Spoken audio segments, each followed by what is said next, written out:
Well, I think I'm just going to start then.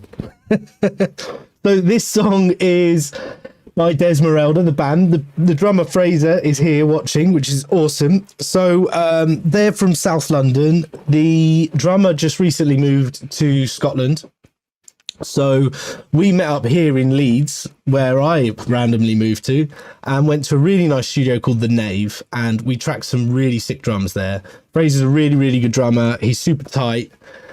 So what we're doing here is making the drums go from like a good natural drum sound, which would have been perfectly suitable in the 70s to go straight onto a record, straight onto a vinyl. But we're in a different era. It's 50 years on, and we're trying to do like superhuman, very, very like modern sounding drums. So there's a few things I'm going to cover today, and we'll see how far we get.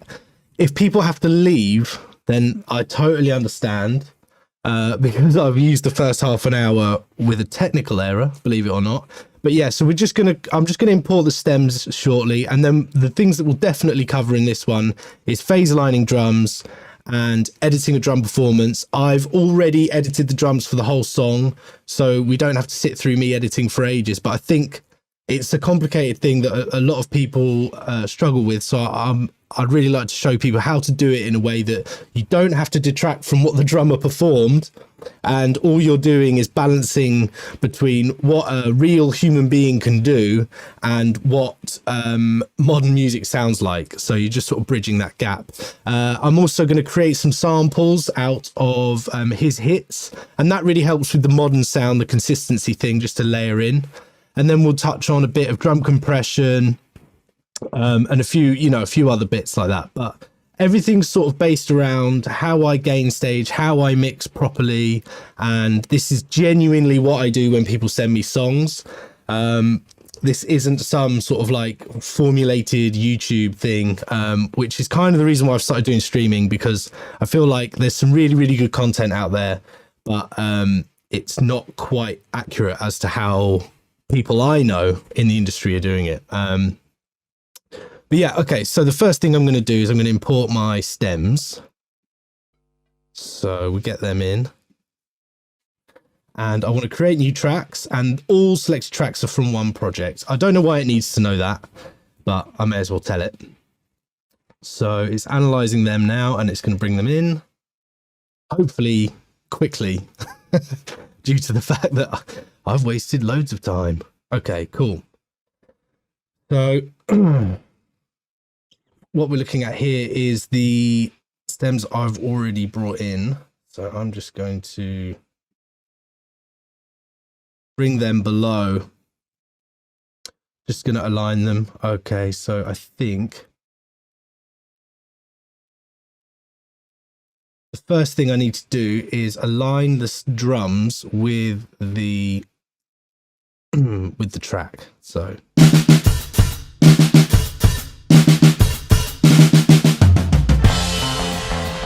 cool. So those drums are in time. I have a app installed called Keycaster, so you can see my key commands as I'm doing them, and also you'll see my mouse pressing things.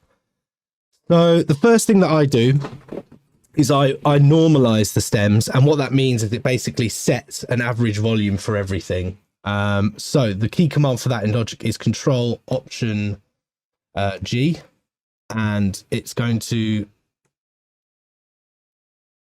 normalize each individual region, and I do it by peak volume. So the loudest hit throughout every single region is going to be -12 dB.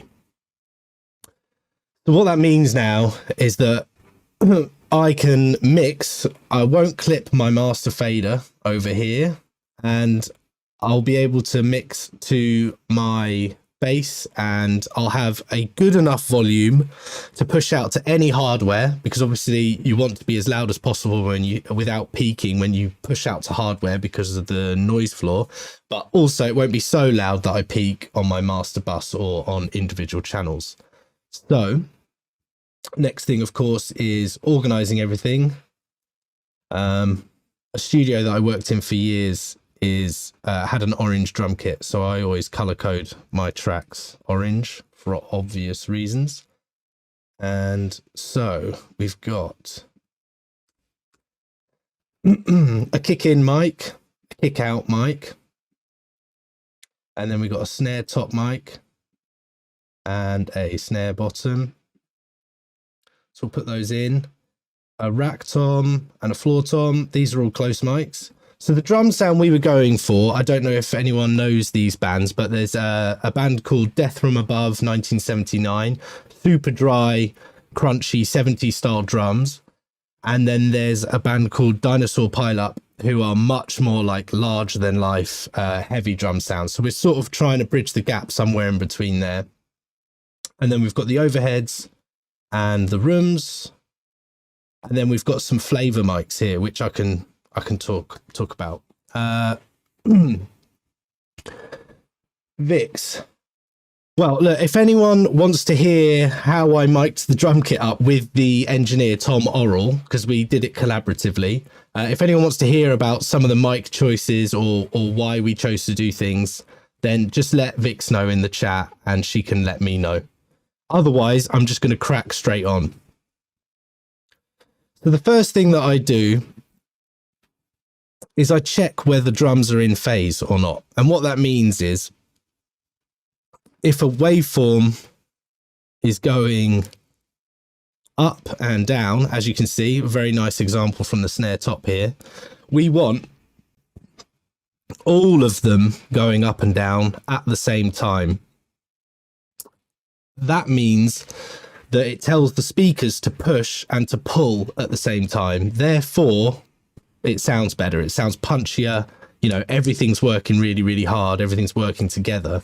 If you have some drums telling the speaker to push and some drums telling the speaker to pull, then the actual physical cone won't move as much, which sounds mental, but that is really important. And it's can be the difference between using loads of EQ, loads of compression, and just having to work a lot less hard, basically. So in the way I do it is I do everything to my overheads, because I feel like I move all my close mics towards my overheads, and then I tend to leave my rooms later than my overheads, because it's the lateness that gives them the sound of epicness. And also I'm not looking for a lot of punch from my room mics. I'm looking for punch from my close mics and my overheads, really.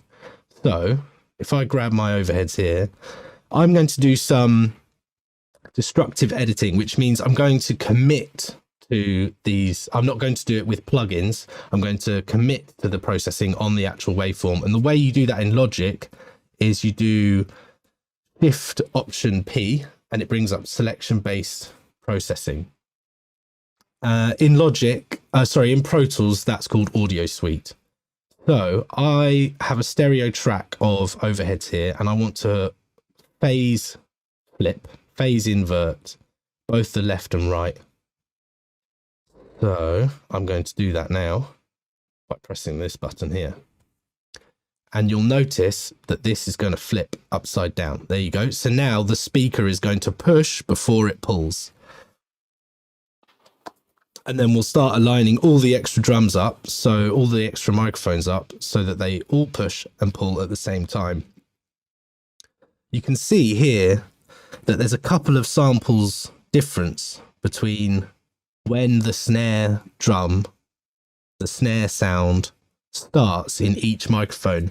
And that's because we were using two microphones pointing down at the drum kit for the overheads.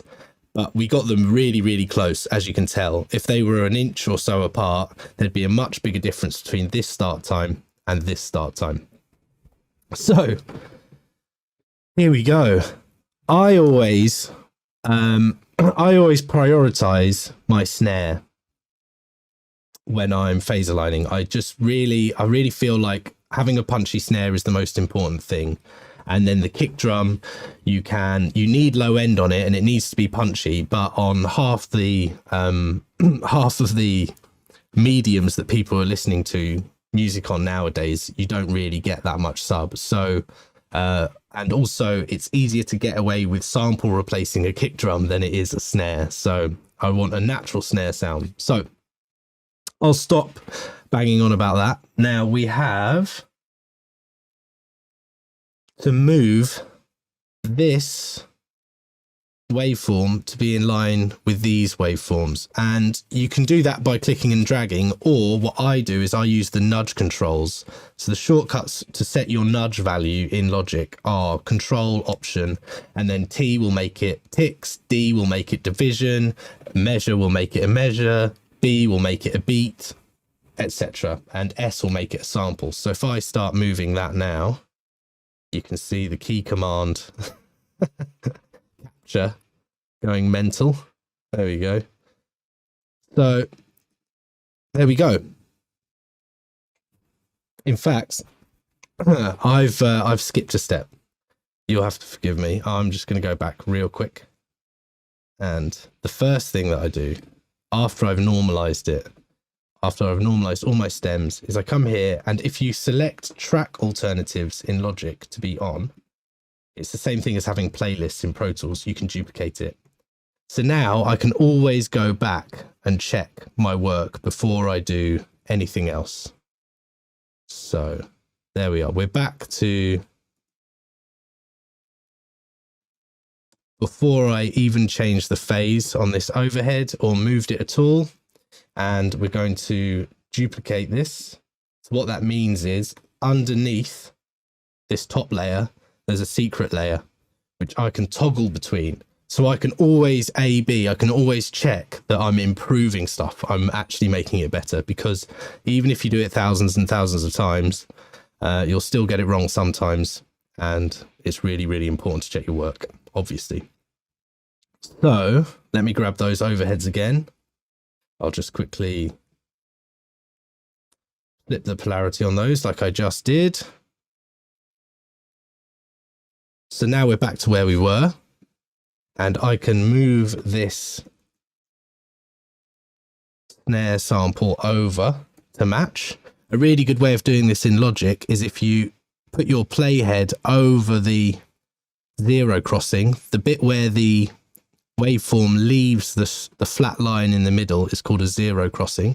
So if you put your playhead there, then when you move your track above it, you can just see where it lines up really clearly and easily. So let's listen and check that what I've done is good. This is what it sounded like beforehand.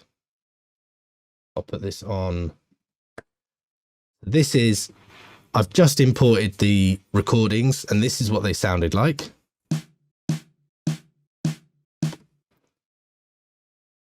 And now they sound like this. So that is probably quite subtle to some people, but I think you can really, really hear more punch in the bottom end. So let me just A/B that quickly without me talking in between, so that everyone can actually hear it without me interrupting. So before.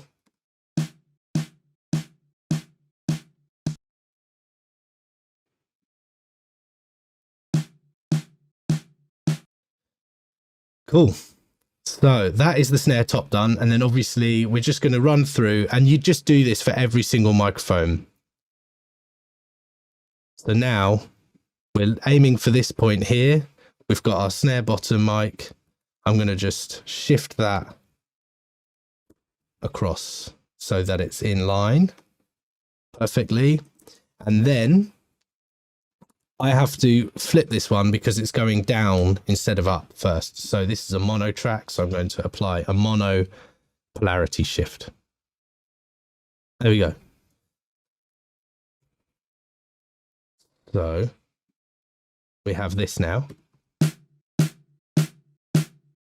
And before, it sounded like this.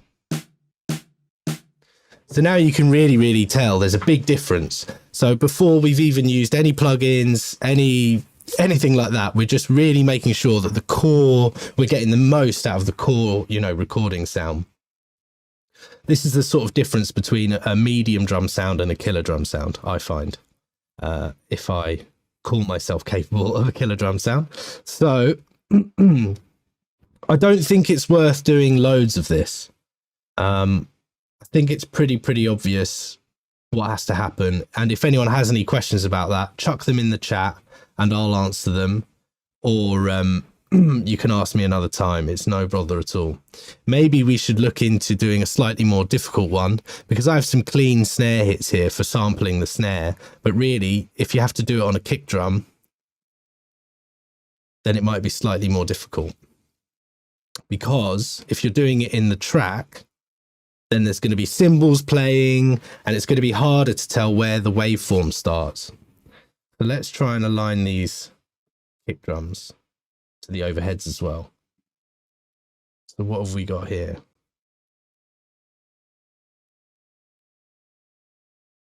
Need to find a nice clean hit somewhere. We've got a pada pada bum. That's how the beginning of the song goes. My professional impression of a drum kit.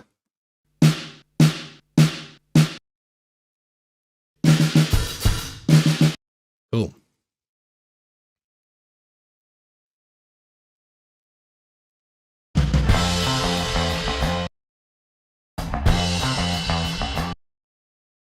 I'm just looking for a clean-ish kick hit.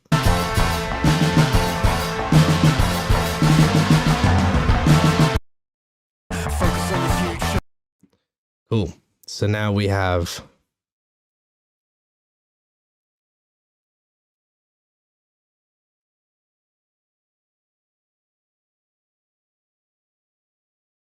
something going on here with the kick and the overheads. Is sometimes the kick microphones will be out of phase with either the snare or the or so rather the overhead microphones will be out of phase with either the kick microphones or the snare microphones, and then that's a little bit more difficult to deal with, but we will endeavor. So let's match the kick in and the kick out mics together at the very least. They are also very, very close. So let's bring that. There we go. And I'm just going to listen to these two microphones before and after to check that I've done the right thing.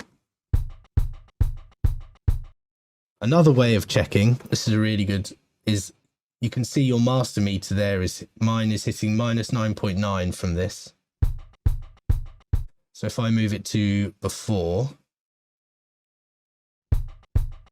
10.2. So not a massive improvement. They were already very tightly in phase, but an improvement nonetheless. The louder it is, then normally that means the more punch you've got. So to mix this in with the overheads might be a bit tricky, because I think the phase relationship is the wrong way round. But we can see there that it starts deviating. So if I grab both of these tracks and start to move them along, then could that be the relationship here? So if in doubt, you can always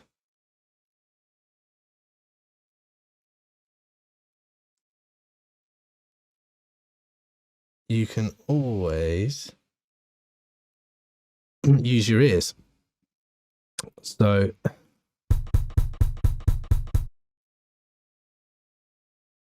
they're all on B. Let's put these onto A, onto B, sorry. Here we go. So actually now they are pointing the right way round. So that one's going up, and so's this, these two. So if I put my playhead here, you can see that's where the kick drum sound starts.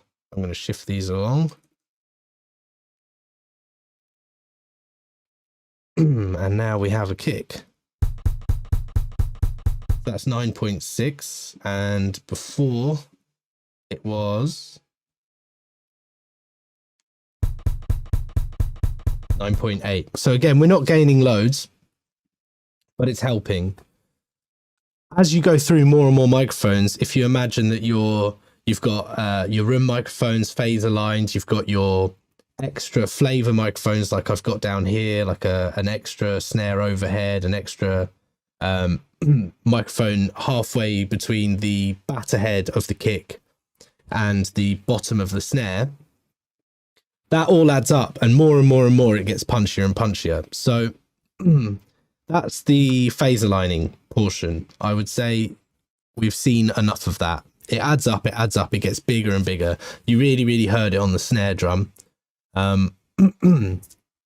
So I think the next thing that we should do is we should potentially just talk about editing. So for this record, we'd recorded everything to program drums beforehand, because the band write and produce their own demos on Logic and they share the sessions, and this was done during lockdown. So they'd already all sort of decided on the right parts, and then they'd send me the Logic session, I'd work it up, and then I'd send it back to them, and then we'd sort of chat about what could be improved by the song. Did we want to change some sections? Did we want to change some section lengths? You know, all of that sort of stuff. Did we need to record different parts? Did we need different drum fills? All of that sort of stuff happens. And then everything was quite finalized, and we went in and we tracked the drums, and not much actually changed in the studio. A few fills changed, and a few kick patterns changed when we were actually recording the live drums. But apart from that, everything was pretty set. So I've got some hidden away.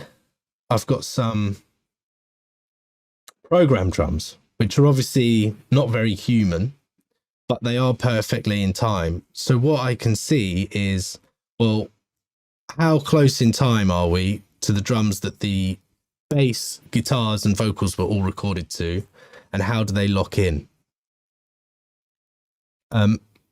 So on this one, we want the drums to be quite tight, but I don't want to remove the feel, because Fraser's a really good drummer, and he plays very tight and he gets a lot of tone out of the drums.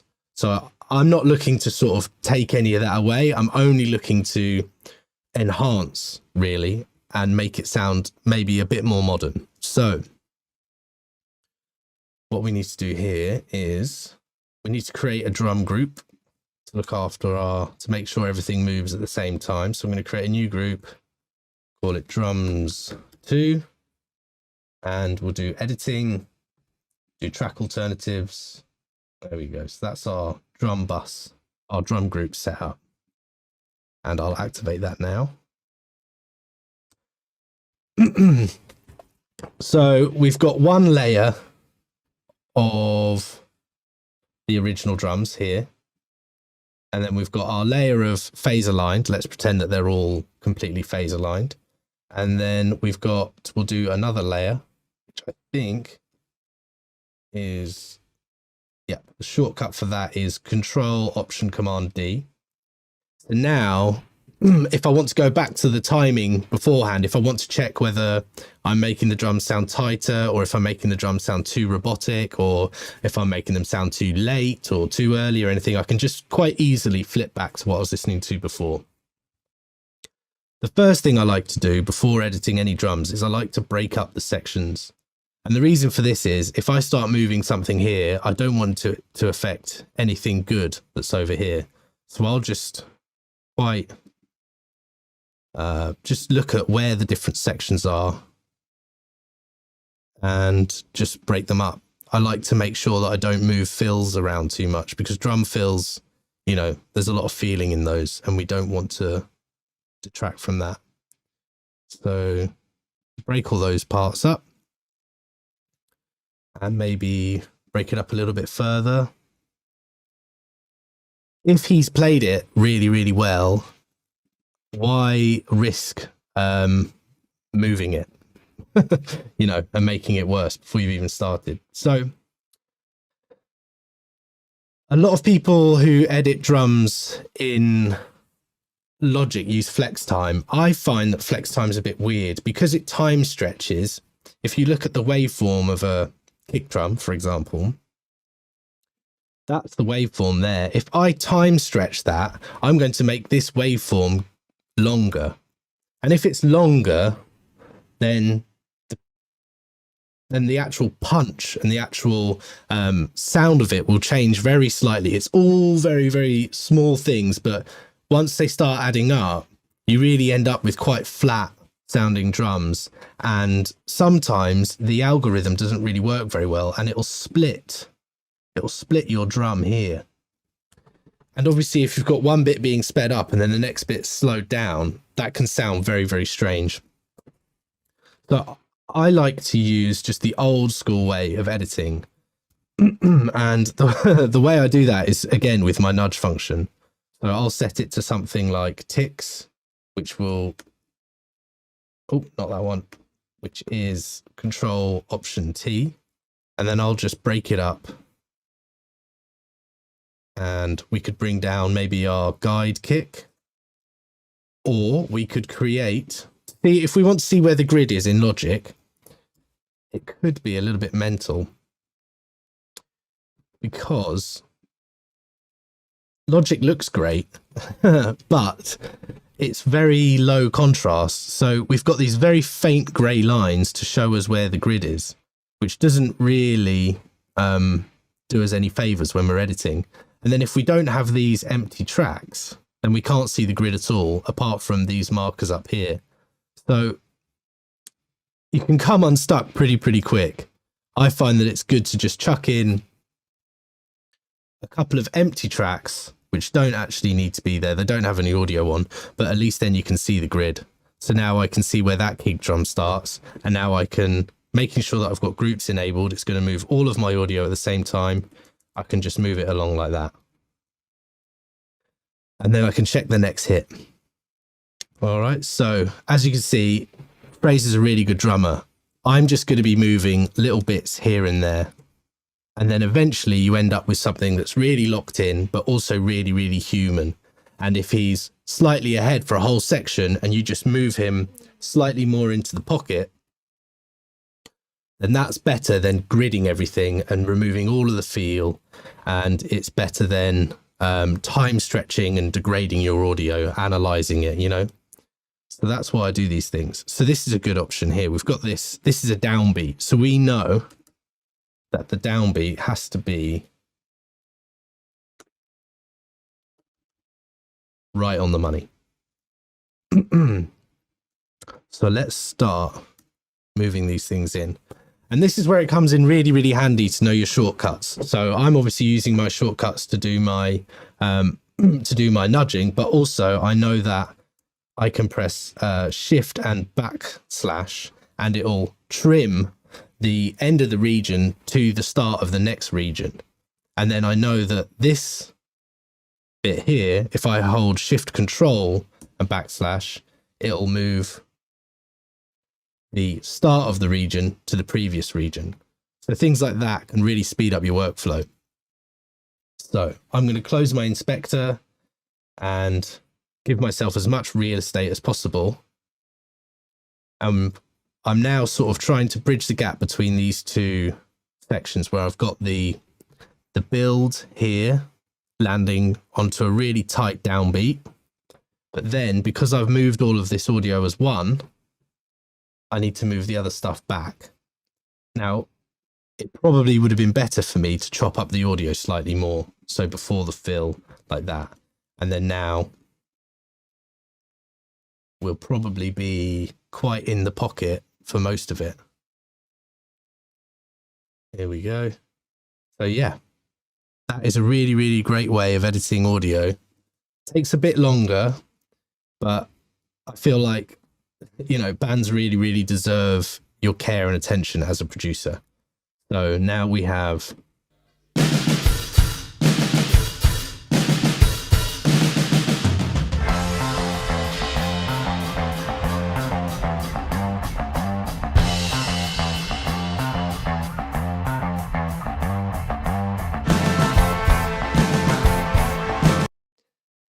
there we have it. So as you can see, I didn't touch at all. Let's turn off the demo drums and the demo kick. I didn't touch this build. I've left that as human as possible. And all I've done is just made sure that the snares and the kicks are roughly tucked into the right place. And the same for the next bit. So, whoops, I have, there we go. I've turned groups off. Presenting and editing drums is very different to just editing drums. Here we go. There we are. That's right. So now you can see why the more you break up the sections, actually the less work you have to do, because the drummer's normally close enough as it is, and all you're trying to do is sort of listen through and make sure that it's all tucked in and neatly in time. So we have these hits here, which are all consistently just slightly ahead. So rather than breaking up every single hit and pushing it all perfectly in time, all I've done there is I've moved a whole 3 bars, and now that section's done. And I can probably keep working through the project at a similar rate, not messing with the drummer's the drummer's feel. Basically, I'm just nudging him slowly. So there, I've actually moved him slightly too far, right? So why don't I just do that? And you can slowly just add, the more you do this and the further along you get, the quicker and easier it gets. So I'll do a first pass where I'll move everything as little as possible, and then I'll listen through, and only when something makes me feel like I need to move it will I actually go in, stop and edit that section. And then I'll just play through the whole track until it's done. So once I've done that for the whole song, which I'm not going to make you guys sit through for obvious reasons, I will create a new, I'll duplicate it again. So I can always go back to this point where it's sort of edited, but not, I haven't put any fades on it, and I haven't committed to any of the editing. So the next thing I'll do is I will do a batch fade, which I think is Shift Command X. It's not. I can't remember what it is. Let's have a look at what the shortcut is. So I do my key commands. If I bring my option up, I'll find it in here, because it'll have a batch fade.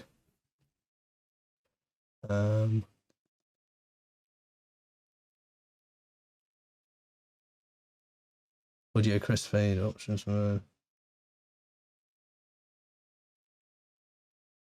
Okay, so it looks like it's the option X button. Oh, no, it isn't. Well, I can't remember what I've set that to, but what you do then is you just, as long as you've got your group set and you've got all of your audio selected, you can put a little crossfade and it'll do it on all of your bits there. And what you want to do is you want to make sure that your crossfade isn't over your kick transient. So if I move this part here along, then you'll notice the next kick drum is coming through underneath that fade, and you'll hear a on all of your things, and then all of your, that's known as a really bad edit. And then if you have it here, then you're going to take, by having a volume fade where the volume cuts and then goes up again, on the transient, you're going to remove all the punch again. So you want to make sure that it's slightly further back, and then you won't hear the edit. It will be invisible. So just keep, when you're moving your audio, it's good to bear that in mind as you go through. But that is basically how to push and pull audio and edit a drummer so that you get the right feel, but you don't destroy it. So the next thing that I would do once I've done all my fades is I would, believe it or not, I'd duplicate it again and then I'd join it per track. So with J, you can just do that. And now what it's doing is it's creating one long audio file. And for Logic, that means it has to read the drive less. It makes it easier for the computer. It makes it easier for your RAM and your hard drive.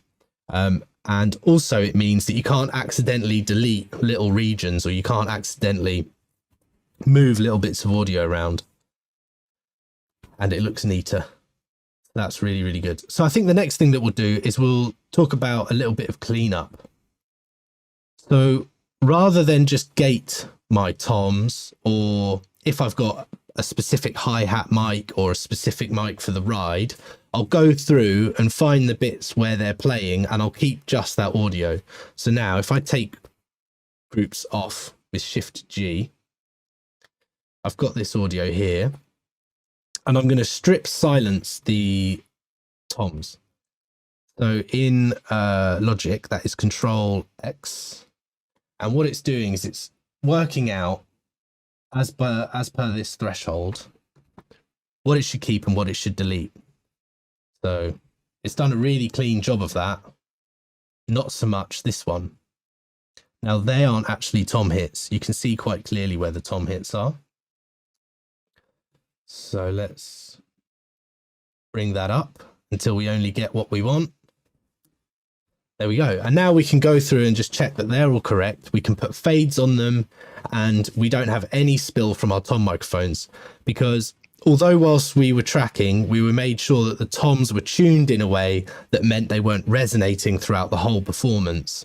For example, sometimes when you hit a kick drum or a snare drum, some of the other drums will resonate. It's called sympathetic resonating.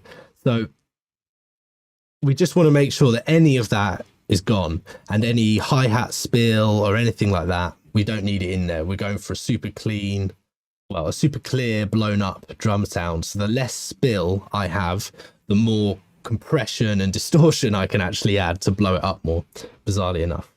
So the trick is to getting your toms. For me, this is how I do it, and other people will do it in a more natural way. But I make sure that I put a little fade at the beginning of each hit, and I make sure that that fade isn't anywhere near the transient, because again, I don't want to lose any punch.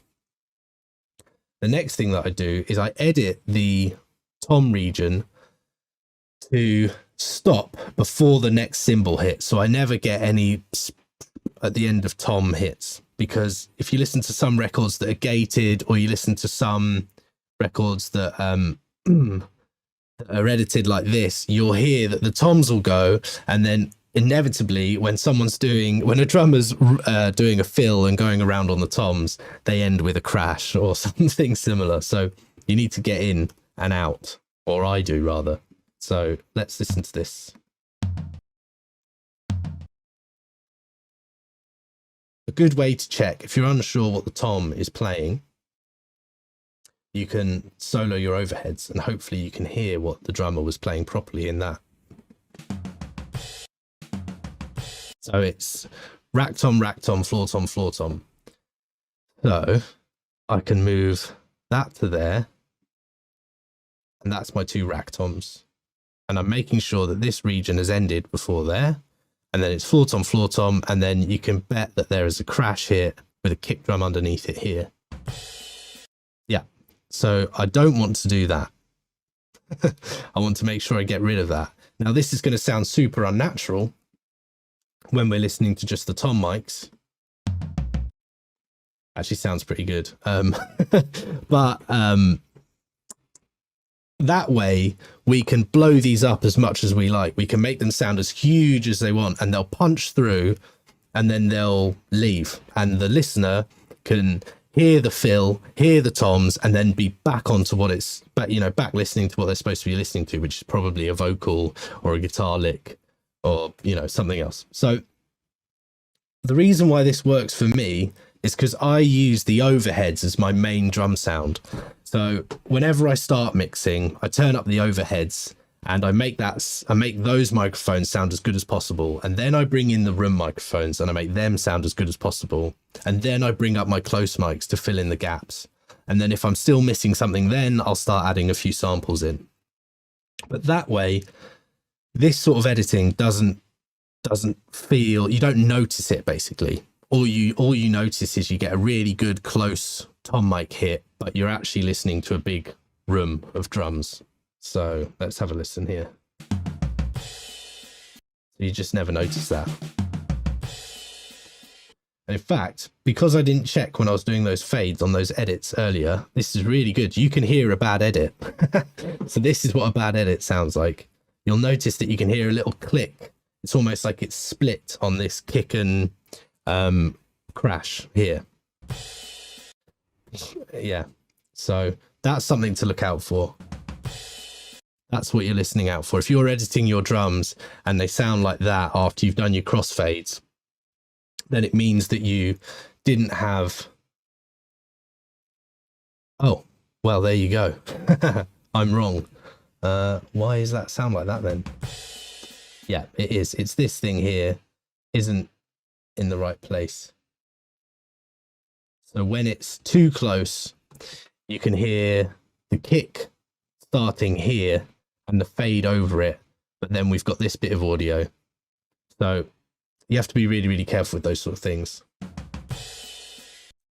There we go. See how much cleaner that is now. I've just moved it back. If we move it this way, you'll see that what you're hearing in the other one is just that little bit of audio coming through there. So you have to be really, really careful with those things. So I think that covers cleanup. You can imagine you just go through, if you've got a dedicated hi-hat mic, you might go through the whole song. Wherever the hi-hat isn't playing, you might delete that so that you just have a much cleaner sound all the way through. It might not be appropriate, but that's what I do. So next,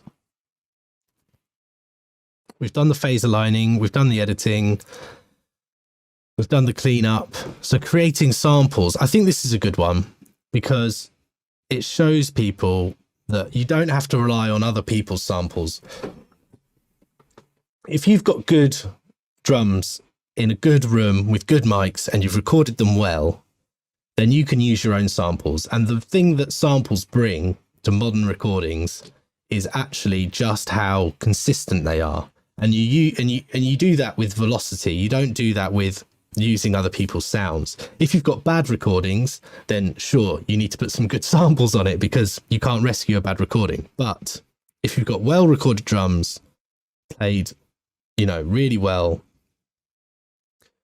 and recorded really well, then you should just try and use those. So if I wanted to create a snare top sample in Logic, what I could do is I could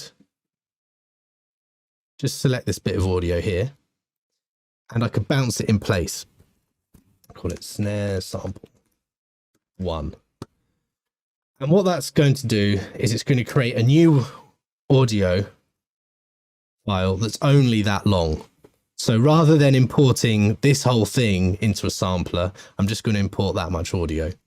And this is why when I'm editing my drums, I work at the bottom of the session, not at the top, like lots of people would.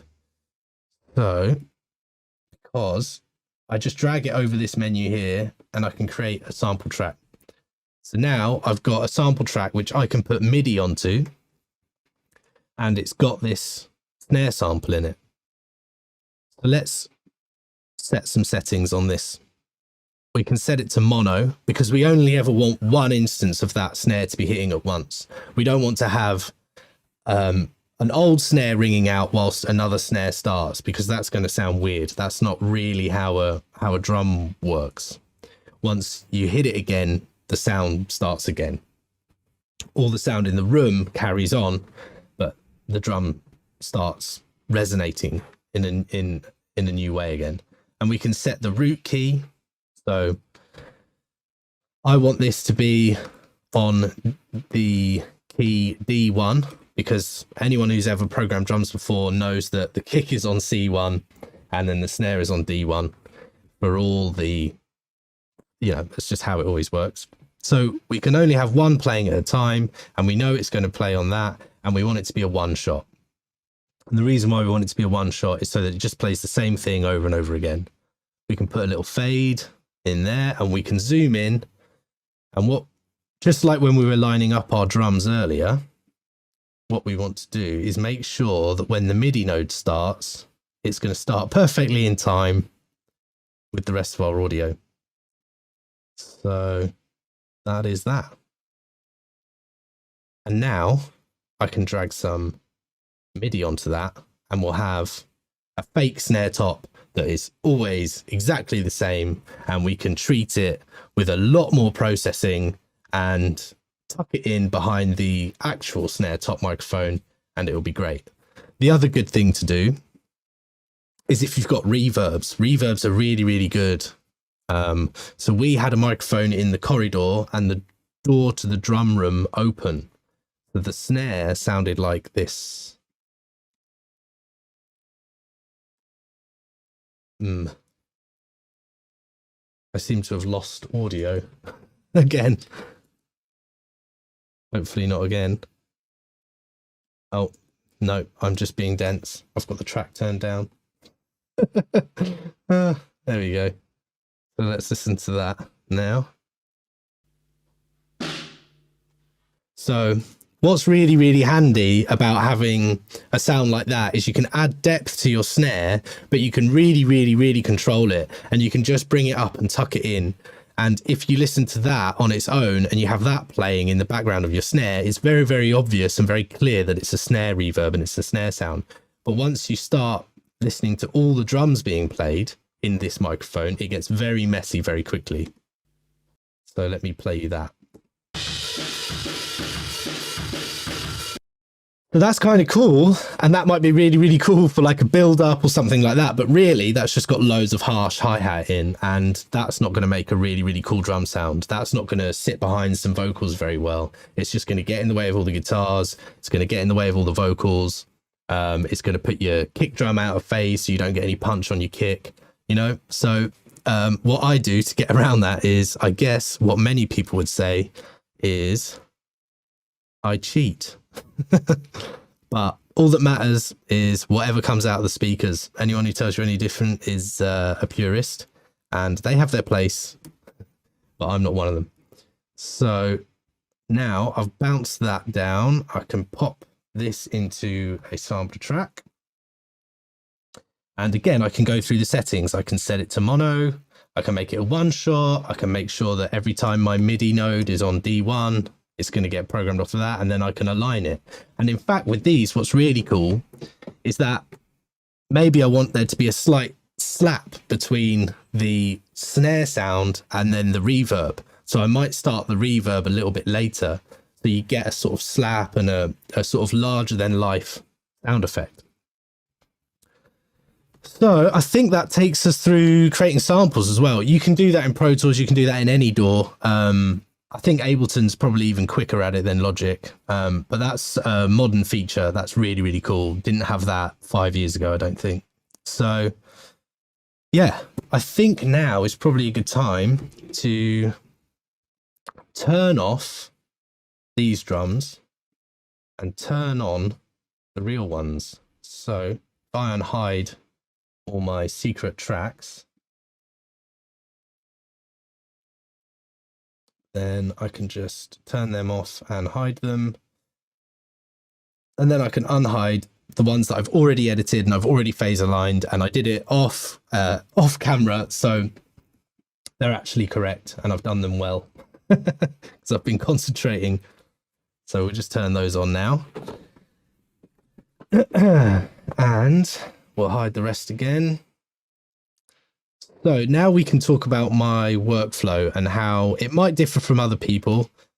Certainly, I'm not saying that I do anything better than anyone else, or that my way is the correct way. Everyone finds their own workflow, but this is really what works for me, and my clients like it. Are there any questions? Oh, guys, ask some questions. Give me a break.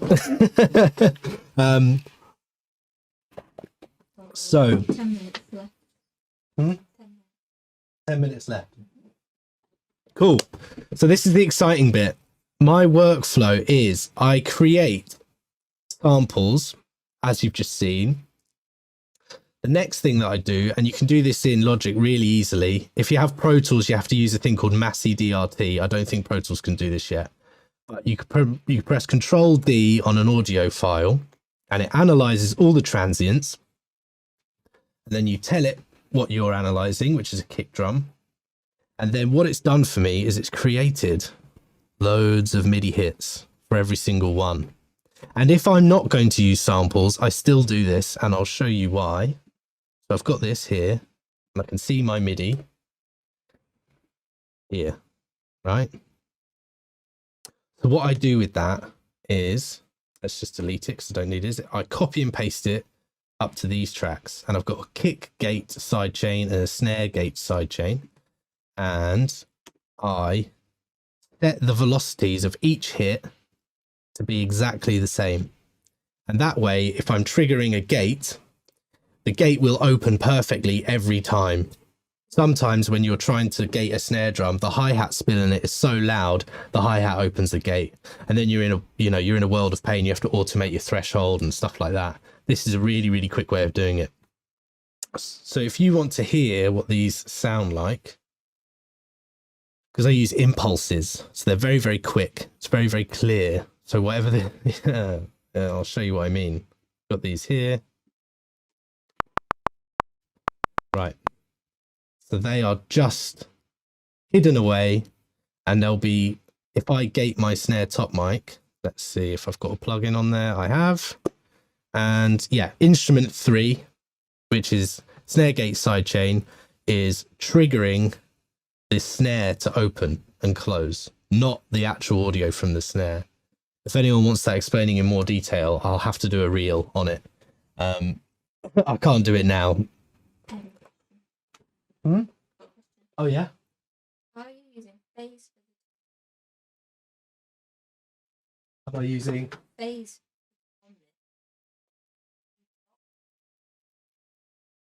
snare drum top? Who's asked that? Meow.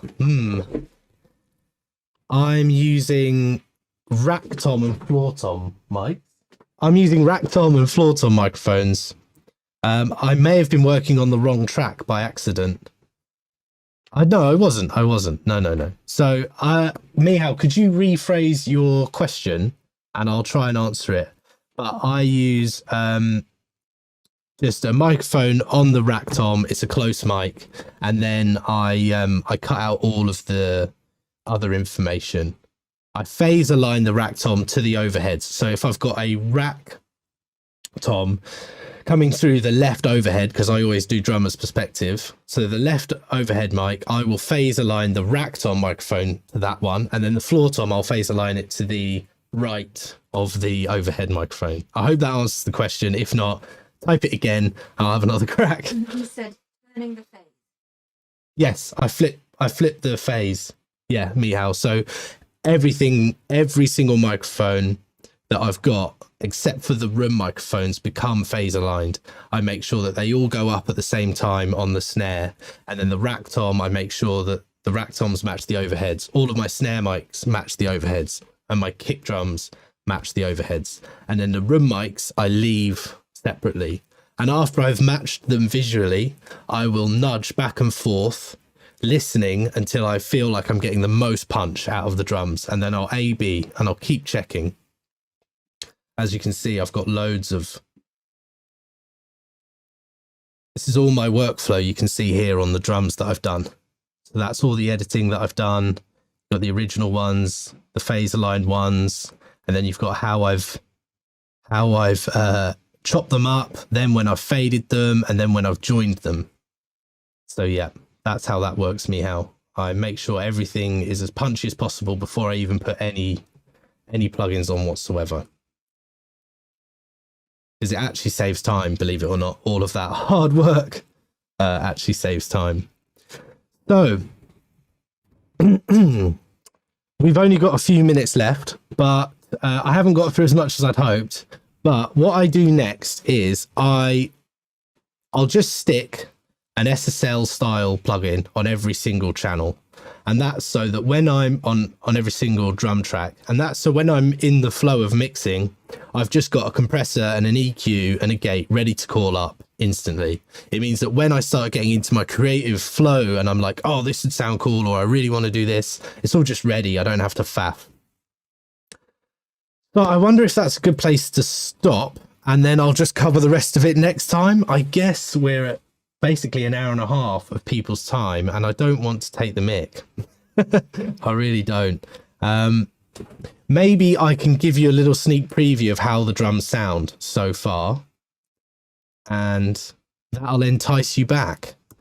Let's have a listen. It's mostly been me talking. We haven't really listened to a lot, which is a shame for you.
So these are all my samples. I've got my overheads here. I've got my rooms there. I've got all of my real mics. So then when it comes to changing the balance between what feels fake and what feels real, I can literally just grab all of these. I can literally just grab all of these and go turn the fakeness down really, really easily. And then the same for the real. If I want more real or less real sounding drums. So that's that. Is there any other questions? Okay, great. So yeah, I've got some links. I've got the link in this video has a link tree link in it, and that links to loads of other links. And there's stuff on there like I've got a Patreon set up so you can get discounts on mix critiques. I've got links to my show reel if you're considering working with me and you haven't before and you still trust me after watching this video and this live stream. And I've got there's all stuff on there, and my Instagram there where I've started doing reels just explaining little techniques briefly. And if you have any requests for reels, then, or like if you want to know something particular, like how do I get a big fat snare room sound, text me and I'll try and do a reel on it. And if you've got anything super specific that's quite involved, you can book me for a lesson over Zoom. But I will arrange another live stream. I'll let you all know, and we'll just go through my processing, the exciting bit, the bit where I use loads and loads of hardly any plugins to get a good drum sound, just by using self-created samples and really, really well recorded drums. And I think a big round of applause to Fraser for playing these drums, because he's absolutely killer. And Alex and Max in the band Desmerelda, just thanks to them all for letting me use the audio, because they haven't released this yet. I'll be sure to let you all know when the album comes out. It's really, really sick. They've got some really good tunes on it. So, and big thanks to Tom Orrell at the Nave, because he's a great engineer. And yeah, everything went really, really well. So I'll sign off now. And I hope everything was good. If you want, I'm actually probably going to release a whole stream of videos as well soon of me mixing a song, a different song, start to finish. So if you want to get notified so you can see a little bit more of my workflow, then just subscribe to the channel. I guess I have to say that, right? We're on YouTube, so like and subscribe, hit the bell, whatever it is. What else should I say? Okay, well, let's get started and then talk for 5 minutes. I don't know. Anyway, I hope it was enjoyable. If you've got any comments or critiques, like you talk too much about this, or no one cares about this, I want to know more about this, or you felt this was too long or too short, then just send me a message. I'm very new to this and I'm very excited to keep doing it, especially now that it works. So thank you very much for tuning in. Cheers. Bye-bye.